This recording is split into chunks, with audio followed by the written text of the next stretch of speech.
Hello viewers, doctor SBK Lal welcome you all in my YouTube channel. मेरे YouTube channel में आपका बहुत बहुत स्वागत है। अगर आप इस चैनल पर नए हैं तो चैनल को सब्सक्राइब कर लें।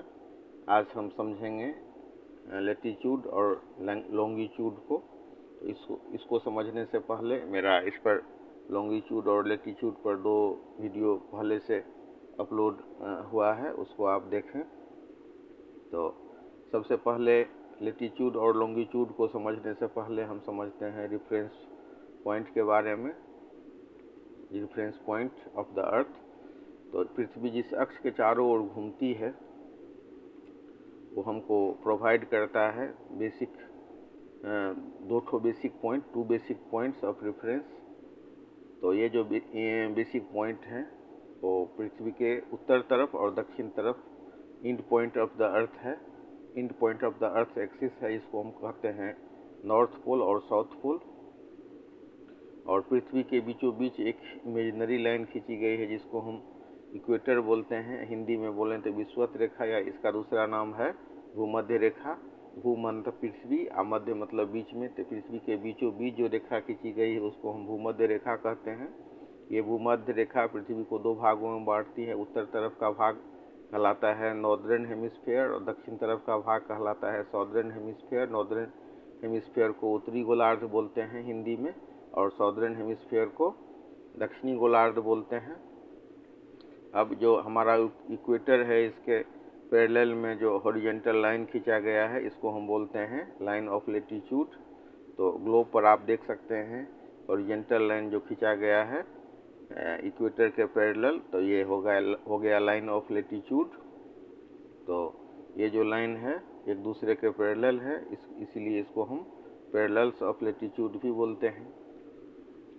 और अगर इसकी संख्या की बात करें तो हम देख सकते हैं कि मतलब ये जो हॉरिजॉन्टल लाइन है नॉर्दर्न हेमिस्फीयर में 90 लाइंस हैं और साउदर्न हेमिस्फीयर में भी 90 लाइंस हैं। तो टोटल मिलाकर के 180 रेखाएं होती हैं, 180 लाइंस हैं।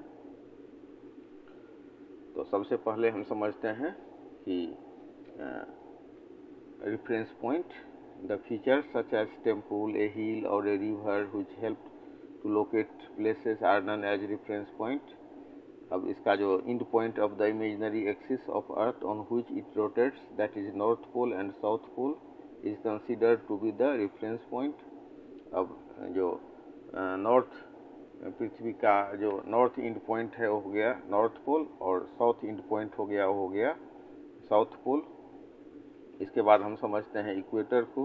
Using the 2 poles as basic reference point, an imaginary circle is drawn around the earth midway between the 2 points, between the 2 poles. This great circle divides the earth into 2 halves and is known as the equator.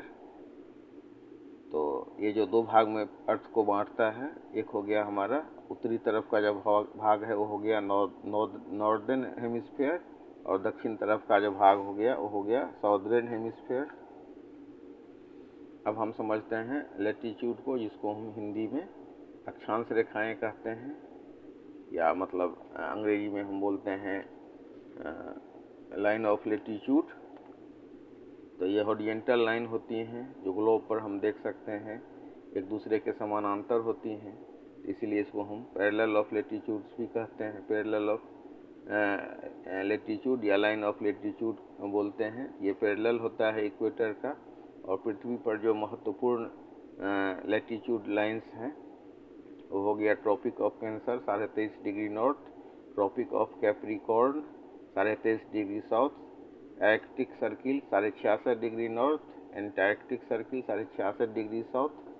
तो 66.5 degree north में जो Arctic circle है इसको हम Arctic रेखा भी बोलते हैं, और 23.5 डिग्री जो ट्रॉपिक ऑफ कैंसर है इसको हम कर्क रेखा बोलते हैं हिंदी में। और 0 डिग्री पर जो होता है ये हो गया आपको विषुवत रेखा, जिसको हम भूमध्य रेखा या इक्वेटर बोलते हैं। और 23.5 डिग्री जो दक्षिण में हो गया उसको हम ट्रॉपिक ऑफ कैप्रिकॉर्न बोलते हैं, और हिंदी में बोलें तो मकर रेखा। और इसी हिसाब से 66.5 डिग्री पर जो होता है इक्वेटर से वो होता है हमारा आर्कटिक रेखा, एंटार्कटिक सर्किल। अब अक्षांश रेखाएं यानी कि मतलब हमारा जो ये लेटीट्यूड है, तो वो होता है विषुवत रेखा के समानांतर खींची गई रेखा, ये हॉरिजॉन्टल लाइंस हैं। और नॉर्दर्न हेमिस्फीयर में 90 लाइंस और साउदर्न हेमिस्फीयर में 90 लाइन, तो टोटल हो गया 180 लाइंस। अब दो जो हमारा अक्षांश है, दो ठो जो हमारा लेटीट्यूड है, तो उसके बीच की जो दूरी होती है वो 111 किलोमीटर। अगर हम माइल में बात करें तो 69 माइल्स हो गया। अब इसके बाद हम चर्चा करते हैं ट्रॉपिक ऑफ कैंसर का। भारत से होकर के गुजरती है। भारत के अलावा ये अफ्रीका, उत्तरी अमेरिका से होती हुई फिर वापस एशिया में लौट आती है। अफ्रीका के 8 देशों से होकर के गुजरती है।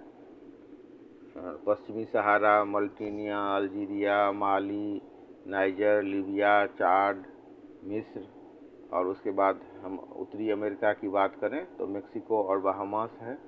तो खाड़ी के देशों की बात करें तो सऊदी अरबिया, संयुक्त अरब अमीरात, ओमान से होते हुए Bharat, Bangladesh, Myanmar, China, Taiwan से होते हुए समुद्र से होकर के गुजरती है। और अगर हम भारत की बात करें तो भारत के किन किन राज्यों से होकर के गुजरती है, तो ये राज्य हैं गुजरात, राजस्थान, एमपी, छत्तीसगढ़, झारखंड, पश्चिम बंगाल, त्रिपुरा और मिजोरम। तो भारत के इन राज्यों से होकर के ये गुजरती है।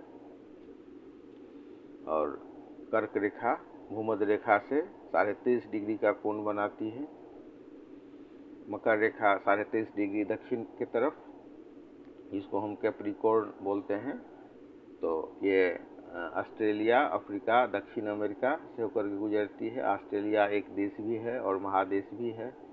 और अफ्रीका की बात करें तो अफ्रीका के किन किन देशों से होकर के गुजरती है ये लाइन, तो ये हो गया नमीबिया, बोत्सवाना, दक्षिण अफ्रीका, मोजाम्बिका और मेडागास्कर। और दक्षिण अमेरिका की बात करें तो दक्षिण अमेरिका के किन देशों से होकर के ये गुजरती है, ट्रॉपिक ऑफ कैप्रिकॉर्न जो 23.5 डिग्री साउथ में है। तो हम कह सकते हैं the tropic of capricorn 23.5 degree south, it is located south of the equator in the southern hemisphere. Southern hemisphere में से 23.5 डिग्री दक्षिण तरफ ये लोकेटेड है इक्वेटर के। तो ये जो हमारा ट्रॉपिक ऑफ कैप्रिकॉर्न, जिसको हम मकर रेखा बोलते हैं हिंदी में, ये कौन कौन देश से होकर के गुजरती है दक्षिण अमेरिका के, तो ये हो गया चिली, अर्जेंटीना, पैराग्वे और ब्राज़ील।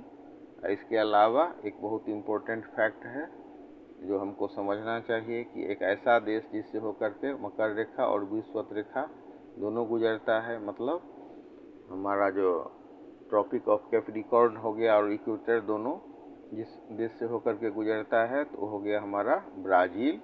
तो इस तरह से हम कुछ बेसिक पर चर्चा किए। अब हम चर्चा करते हैं हीट जोन का। तो ये हमारा टॉर्रिड जोन, टेम्परेट जोन और फ्रिजिड जोन, इस नाम से हीट जोन प्रसिद्ध है।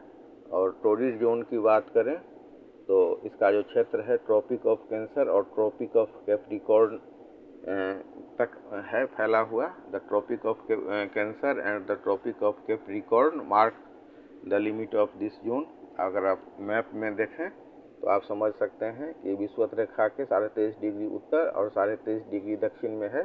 सूर्य की किरणें सालों भर यहाँ सीधी पड़ती हैं और ये बहुत हीट जोन है। मैक्सिमम हीट सूर्य से यहाँ पर रिसीव होता है और बहुत ही गर्म क्षेत्र ये पाया जाता है। इसके बाद हम टेम्परेट जोन की चर्चा करते हैं। तो ये जो जोन है ट्रॉपिक ऑफ कैंसर और आर्कटिक सर्किल के बीच का ये क्षेत्र है और यहाँ पर ना तो बहुत गर्मी पड़ती है और ना बहुत ठंडी। तो साउथ में भी ये हो गया और नॉर्थ में भी हो गया। तो ये अगर नॉर्थ में की बात करें तो ये नॉर्थ टेम्परेट जोन कहलाता है, और अगर हम साउथ की बात करें तो साउथ टेम्परेट जोन कहलाता है। उसके बाद हम चर्चा करते हैं फ्रिजिड जोन का।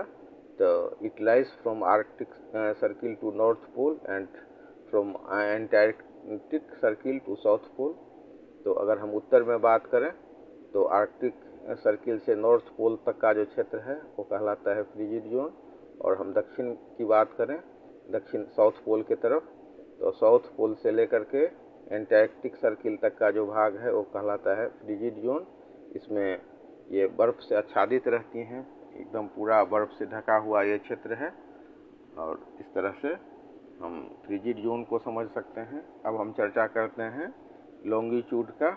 लॉन्गिट्यूड क्या है, जिसको हम देशांतर रेखाएं कहते हैं। The meridian of longitude are a set of imaginary vertical lines. They are in the form of semicircle which converge towards the two pole and are the widest at the equator. Equator पर ये सबसे ज़्यादा widest होता है।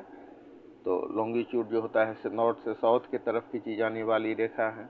और prime meridian 0 degree longitude पर होता है। तो प्राइम जो मेरिडियन है वो ब्रिटिश रॉयल ऑब्जर्वेटरी जो है वहाँ पर ग्रीनविच में जो लंदन में, वहाँ से ये गुजरती हैं।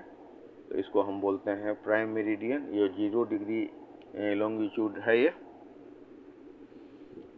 अब इसको बढ़िया से समझ लीजिए। ये हमारा जो लॉन्गिट्यूड है ये पृथ्वी को ये भी दो भाग में बांटती है, ईस्टर्न हेमिस्फीयर में और वेस्टर्न हेमिस्फीयर में। और जहाँ पर लॉन्गिट्यूड और लैटिट्यूड दोनों मिलती हैं इसको हम ग्रिड बोलते हैं। तो किसी भी जगह का जो टाइम होता है वो निर्धारित होता है आपको लॉन्गिट्यूड से, प्राइम मेरिडियन से।